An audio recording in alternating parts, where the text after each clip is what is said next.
नमस्कार मित्रांनो, स्वागत आहे आपल्या YBD अकॅडमी यूट्यूब चॅनलवरती।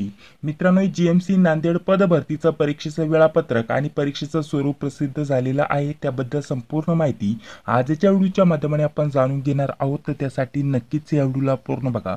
सर्व पदांचं परीक्षेचं वेळापत्रक आलेलं आहे मित्रांनो। तर बघा मित्रांनो, अभ्यासक्रम देखील प्रसिद्ध झालेला आहे। संपूर्ण परीक्षेचं स्वरूप कसं असणार आहे याच्याबद्दल देखील माहिती इथं उपलब्ध झालेली आहे। यामध्ये बघा, सर्वप्रथम परीक्षेचं स्वरूप आपण जाणून घेऊया।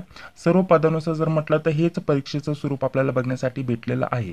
यामध्ये आपल्याला मराठी, इंग्रजी, गणित, बुद्धिमत्ता आणि सामान्य विज्ञान या 4 विषयांवरती प्रश्न विचारले जातील। यामध्ये आपल्याला group A, group B, group C आणि ग्रुप डी या ग्रुपच्या स्वरूपामध्ये प्रश्नांची संख्या असेल। तर यामध्ये प्रत्येक ग्रुपनुसार प्रश्नांची संख्या आपल्याला सारखीच बघण्यासाठी भेटणार आहे मित्रांनो। आणि प्रत्येक ग्रुपसाठी आपल्याला जो टायमिंग असणार आहे तो देखील सेपरेट असणार आहे। प्रत्येक ज्या ग्रुपची तुम्हाला प्रश्न सोडवण्यासाठी येतील त्या ग्रुपचा त्यासाठीच तुम्हाला टायमिंग वापरावा लागणार आहे। त्यामुळे आपल्याला ग्रुपनुसार प्रश्नांची संख्या असल्यानंतर वेळ खूपच कमी असतो, त्यामुळे व्यवस्थित आपल्याला तयारी करून जायचं आहे। यामध्ये जर म्हटलं तर बघा, आपल्याला पहिल्या ग्रुपमध्ये जर म्हटलं तर आपल्याला मराठीवरती 7 प्रश्न, इंग्लिशवरती 6 प्रश्न, जीके साठी 6 प्रश्न, IQ साठी आपल्याला 6 प्रश्न, अशा प्रकारचे 25 प्रश्न विचारले जातील। हे 25 प्रश्न एकत्रित सोडवण्यासाठी आपल्याला 30 मिनिटाचा टायमिंग असेल। ग्रुप ए चे प्रश्न संपल्यानंतर ते तुम्हाला सोडवता येणार नाहीये। जो 30 मिनिटाचा टायमिंग दिलेला आहे तो झाल्यानंतर ऑटोमॅटिकली ग्रुप बी चे प्रश्न यायला सुरुवात होऊन जाईल। अशाच प्रकारचे सी चे प्रश्न, डी चे प्रश्न येतील।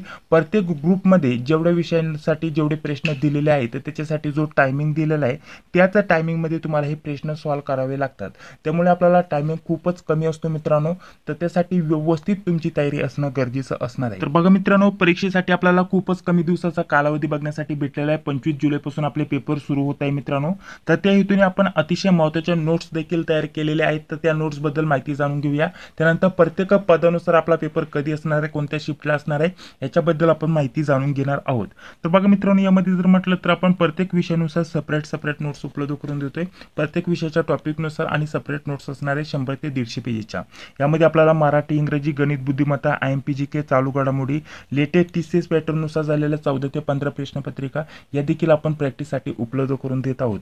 यामध्ये बघा, आपल्याला प्रत्येक या 4 विषयांचे नोट्स वेगवेगळे असणार आहे मित्रांनो। त्यासोबत आपल्याला क्वेश्चन पेपर देखील भेटणार आहे। यांची सर्वांची एकत्रित किंमत ठेवलेली 149 रुपये। जर तुम्हाला पाहिजे असेल तर 9139 64 31 99 या नंबरवरती फोन पे, गुगल पे किंवा पेटीएमच्या माध्यमाने पेमेंट करायचं आहे आणि याच नंबरवरती व्हॉट्सअपवरती तुम्हाला स्क्रीनशॉट पाठवायचा आहे। स्क्रीनशॉट आल्यानंतर तुम्हाला 5 ते 10 मिनिटांमध्ये सर्व नोट्स PDF स्वरूपामध्ये टॉपिकनुसार सेपरेट व्हॉट्सअपवरती सेंड केल्या जातील। तर त्या नोट्सचा देखील तुम्ही लाभ घ्यायला विसरू नका। तर चला आता प्रत्येक पदानुसार आपल्याला जे वेळापत्रक आलेलं आहे त्याचा टायमिंग, शिफ्टचा टायमिंग वगैरे जाणून घेऊया मित्रांनो। जे की तुम्ही स्क्रीनवरती बघू शकता, 25 जुलै पासून आपले पेपर सुरू होत आहे मित्रांनो। यामध्ये जर म्हटलं तर 25 पासून तर 31 जुलैपर्यंत आपले पेपर चालणार आहे मित्रांनो। बघा, 25 जुलैला पहिला जो पेपर असणार आहे मित्रांनो, एक्सरे सर्वंटचा जो पेपर असणार आहे आपण बघू शकता। त्यानंतर वॉचमन वगैरे, आणि त्यानुसार आपल्याला पदांची नावं दिलेली आहेत। कोणत्या शिफ्टला जो पेपर असणार आहे त्याचा आपल्याला शिफ्टचा टायमिंग देखील दिलेला आहे, जो की तुम्ही स्क्रीनवरती बघू शकता।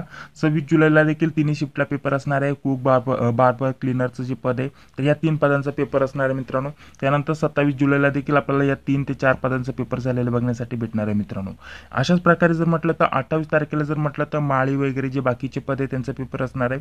29 तारखेला जर म्हटलं तर आपल्याला या 4 पदांचा पेपर असलेला बघण्यासाठी भेटणार आहे। हे खाली 2 जे पद असणार आहेत त्यांचा जी तिसरी शिफ्ट आहे त्याच्यामध्येच पेपर झालेला बघण्यासाठी भेटणार आहे मित्रांनो। त्यानंतर 30 जुलैला जर म्हटलं तर आपल्याला पिओनचा पेपर असणार आहे आणि बाकी इतर 2 पदांचा पेपर असणार आहे। आणि 31 जुलैला जर म्हटलं तर आया आणि टेलरचं जे पद होतं त्या दोन्ही पदांचा पेपर बघण्यासाठी भेटेल, तो पहिल्या शिफ्टला असणार आहे मित्रांनो। तर अशा प्रकारचं संपूर्ण वेळापत्रक आलेलं आहे मित्रांनो। थोडंसं खाली आल्यानंतर आपली परीक्षेचं स्वरूप जे असणार आहे याच्याबद्दल काय महत्त्वाची माहिती दिलेली मित्रांनो। आणि खाली जर आलं तर थोडंसं आपल्याला जर म्हटलं तर संपूर्ण अभ्यासक्रम दिलेला आहे जे परीक्षेचं स्वरूप असणार आहे ते, ठीक आहे। तर या स्वरूपामध्ये आपल्याला वेळापत्रक आलेलं आहे, परीक्षेचं स्वरूप आलेलं आहे मित्रांनो।